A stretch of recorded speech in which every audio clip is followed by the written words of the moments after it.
Assalamualaikum warahmatullahi wabarakatuh. Selamat pagi anak-anak. Bagaimana kabarnya? Sehat semua kan? Anak-anak, bagi kalian yang belum subscribe channel ini, silahkan subscribe dahulu karena subscribe itu gratis. Kemudian like agar kami lebih semangat membangun channel ini.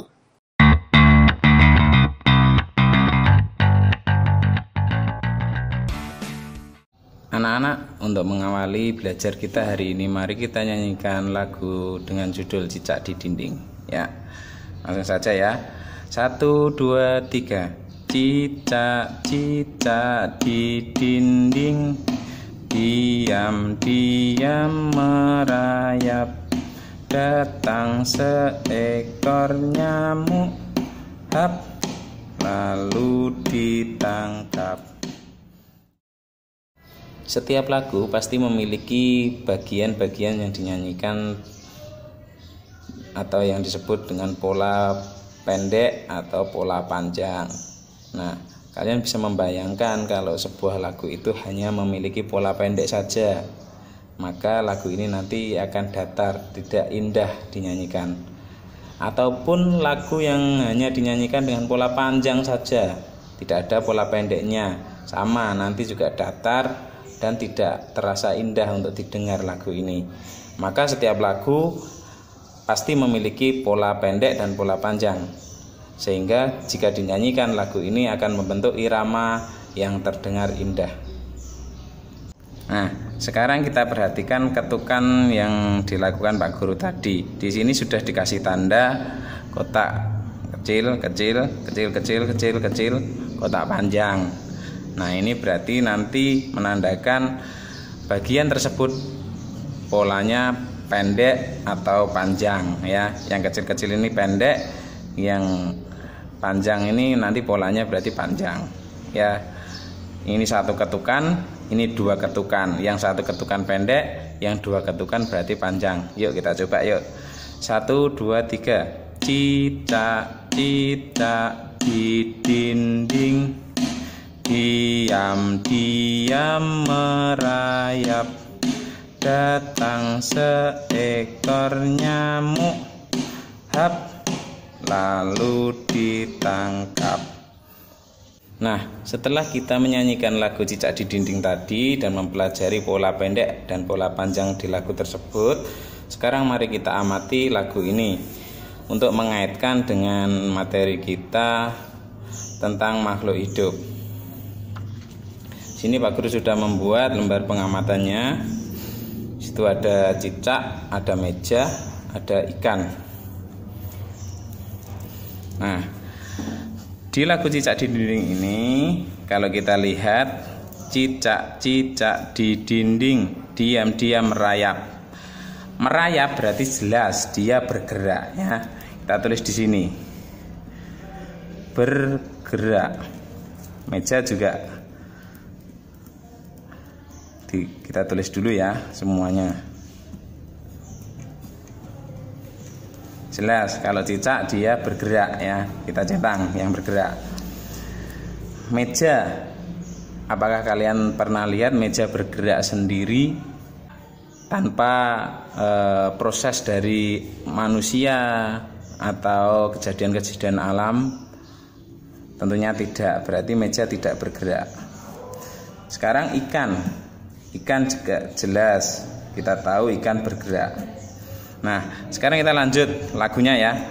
Datang seekor nyamuk, hap, lalu ditangkap.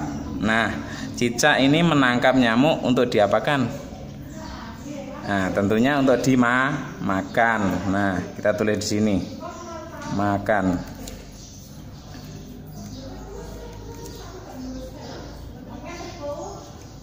Nah, cicak jelas perlu makan untuk mempertahankan hidupnya. Sama seperti manusia, kalau nggak makan pasti dia lapar. Kalau tidak makan selama berhari-hari, tentunya nanti tubuhnya akan mengalami gangguan, bahkan menyebabkan kematian. Nah, cicak berarti makan ya, kita centang. Meja, nah meja di kelas itu tidak pernah ada yang memberi makan, tapi nyatanya dia tetap tidak menjadi besar ataupun menjadi kecil. Jadi meja tidak makan, kita silang. Ikan jelas kalau tidak kita beri makan dia juga akan mati. Berarti ikan membutuhkan makanan untuk makan. Nah, ini masih kosong, lagunya sudah habis. Kita tambah sendiri aja. Nah, cicak itu dari kecil dia tumbuh menjadi besar. Nah, besar kalau usianya sudah habis dia akan mati. Tapi kita tahu cicak di rumah kita atau di tempat-tempat sekitar rumah kita itu selalu ada, bahkan semakin banyak. Nah, ini berarti dia berkembang biak namanya ya. Berkembang biak, tumbuh menjadi banyak, itu namanya berkembang biak.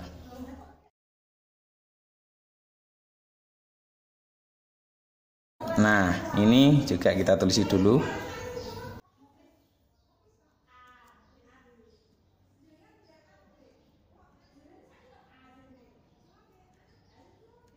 Ya, berkembang biak.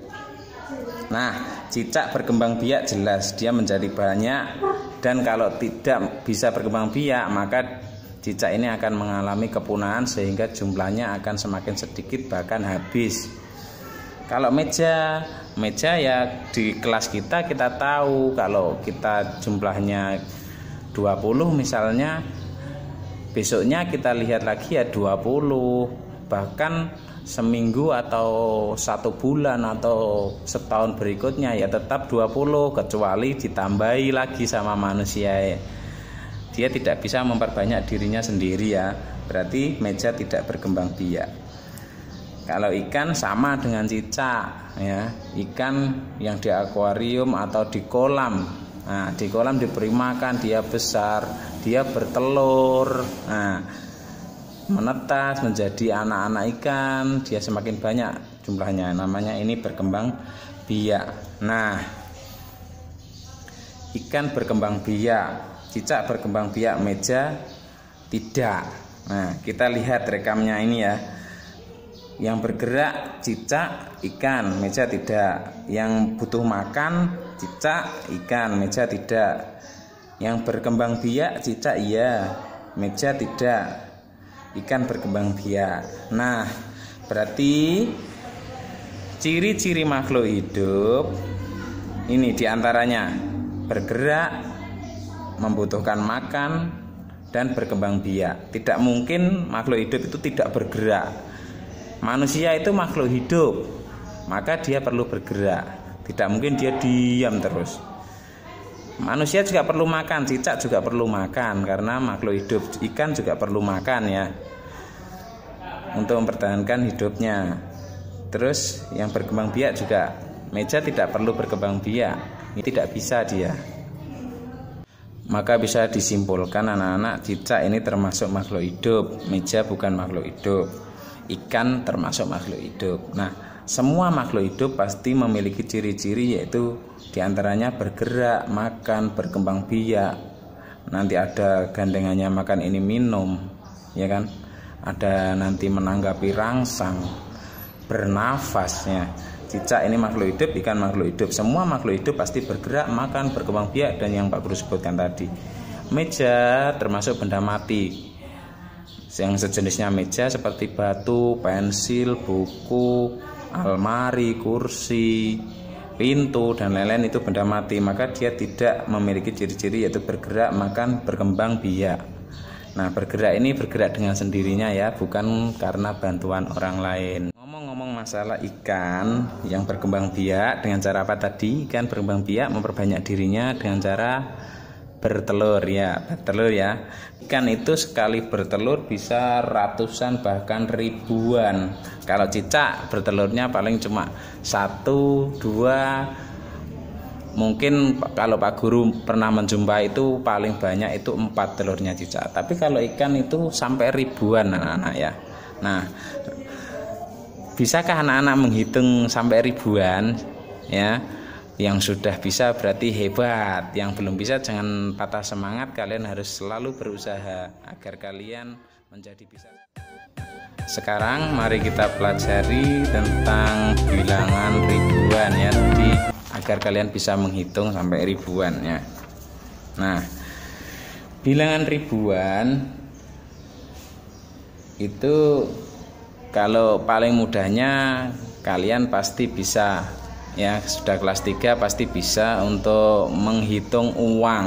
Nah, uang jajan kalian sehari-hari itu pasti jumlahnya ribuan, bukan lagi ratusan. Kalau zaman Pak Guru dulu ratusan ya uang sakunya, kalau anak sekarang pasti ribuan. Nah, angka ribuan itu kita harus paham dulu, seperti yang kelas 2 atau kelas 1 sudah pelajari tentang nilai tempat.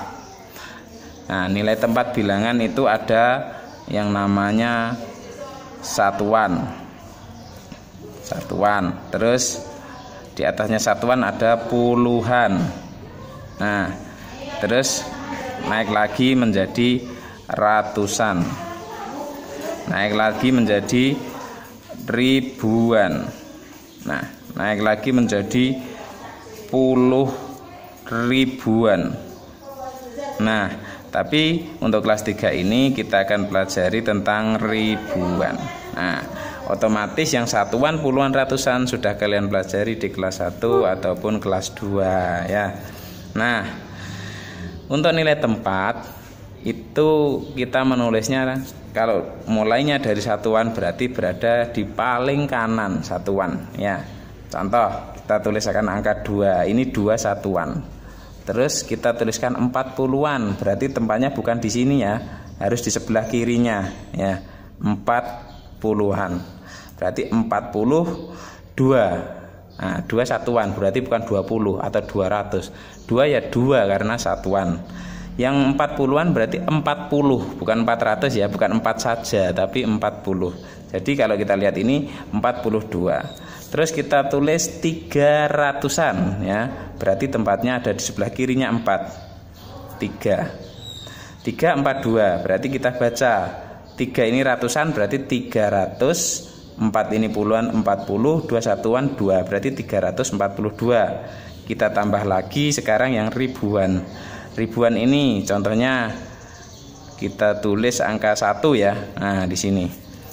Berarti 1000. 1 ini 1000. Kalau 2 ya 2000. Nah, kita baca dulu ini ya. 1000. 3 tadi ratusan. 300. 40-an. 40,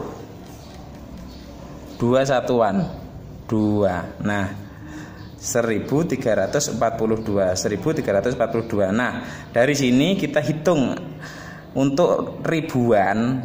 Ini kan bilangannya kan 1342, ini kan ribuan namanya. Nah, bilangan ribuan itu ada berapa digit? Kita hitung jumlahnya 1, 2, 3, 4. Berarti untuk ribuan ini ada 4 digit angka ya. Kalau kita hanya ratusan ini berarti kita hitung, kalau ratusan berapa coba? 1, 2, 3. Oh, cuma 3 digit. Nah, kalau puluhan berarti semakin ke bawah, 4, 3, habis itu 2. Kalau puluhan itu 2 digit. Kalau satuan ya cuma 1 digit. Nah, ini cirinya anak-anak, untuk bilangan ribuan ada 4 digit. Ciri bilangan ribuan ya. Nah, kalian bisa pelajari juga. Kita buat 4 digit angka ya di bawahnya ya. 5, 1, lagi 1, 2, digit yang kedua, terus digit yang ketiga, digit yang keempat misalnya. Nah, ini 4 digit berarti 4 digit angka. Berarti jelas bilangan ribuan. Nah, ya. Kita dari belakang, ini berarti satuan, ini puluhan, habis puluh berarti ratusan, yang ini ribuan. membacanya tetap dari depan. Kalau menentukan tempatnya ini dari belakang, tapi membacanya tetap dari depan ya. Ya. Berarti 5 bilangannya kita sebut dulu. 5.600, bukan 10.7 loh ya. Ini kalau seperti ini berarti 17. 10 ditambah 7. Ini 17. Berarti 17. Kecuali kalau di sini misalnya bukan 1. Yang 1 ini agak membingungkan ya. Tapi jangan bingung, ini mudah. Kalau kita ganti misalnya 4. Nah, ini lebih mudah. 5.647. Ya, berarti kalau kita tulis bilangan ini menjadi 5.647. Nah ya, 5.647. Nah, hari ini kita juga sudah mempelajari tentang nilai tempat atau sesuai materi kita bilangan ribuan.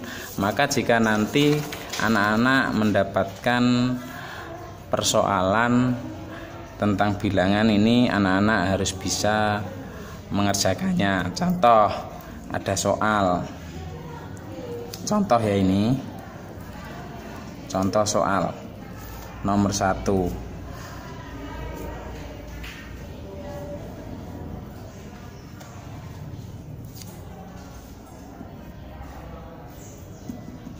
Nah, nomor 1 contoh soal 2438 dibaca. Nah, ini anak-anak jangan lagi membaca 2438 ya. Biasanya di sini kasih titik ya. Ini berarti kita tadi ya, satuan, puluhan, ratusan, ribuan. Kalau dari depan ribuan, ratusan, puluhan, satuan. Berarti kita dibaca 2, karena ribuan berarti 2000. 4 kita tulis 4, karena ratusan berarti 400. 3 kita tulis 3, karena puluhan berarti 30. 8 kita tulis 8, ini satuan berarti hanya 8 saja. Berarti soal nomor 1 2438 dibaca 2438. Mudah kan? Sekarang yang contoh 2 dibalik. Contohnya titik-titik dibaca 9.523. Nah, kalau soalnya dibalik seperti ini, kalian disuruh menuliskan bilangannya, maka kalian harus ini, perhatikan ini, dibacanya 9.523 ya. Berarti kita boleh nulis dari belakang, dari satuannya dulu atau dari ribuannya. Enaknya dari depan dulu ya. 9 berarti kita tulis 9.500, kita tulis 5, ratusan ini 5 saja, jangan 500 ya. 500. 20-an, 3 satuan. Nah, berarti tulisannya seperti ini. Oke anak-anak, sampai di sini dulu belajar kita hari ini. Berarti kalau kita bisa simpulkan, hari ini kita sudah belajar 3 mapel secara tematik, yaitu SBDP, yaitu seni budaya dan prakarya, keterampilan. Terus kita sudah belajar bahasa Indonesia tentang ciri-ciri makhluk hidup. Di situ kita tahu mana yang makhluk hidup, mana yang benda mati, juga ciri-cirinya. Terus yang ketiga kita belajar mapel matematika tentang bilangan ribuan. Terima Terima kasih anak-anak sudah menyimak video dari Pak Guru. Semoga bermanfaat. Sampai jumpa di kesempatan yang lain.